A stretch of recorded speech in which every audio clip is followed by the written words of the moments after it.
Hi, I'm Roberta. Welcome to my kitchen.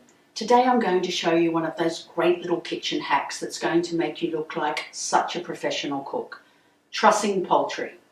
Something I didn't try for a long time because I thought it was going to be too difficult, but once you know how, it's really easy. I'm going to show you how on this poussin or baby chicken, sometimes called a spatchcock, but it's the same process whether you're dealing with a big turkey, a little quail, a regular sized chicken.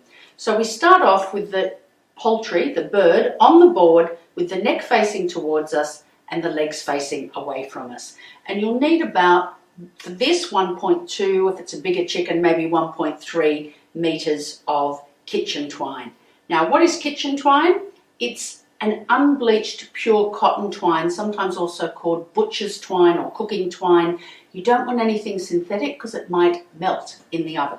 So under its back, make sure you've got equal length, and we're coming up here virtually under the arms, if you like, pulling it towards you and then around those wings, because we want to secure those wingtips close to the body so they don't burn.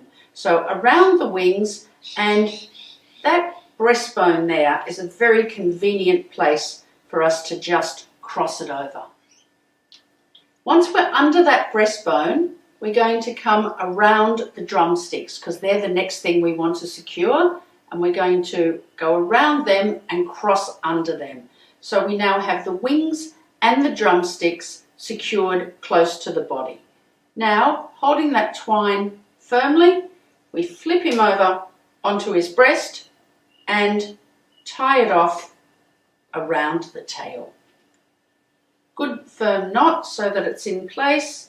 Cut off the excess, and there we have our neatly trussed baby chicken, ready to go into the pot. Happy cooking.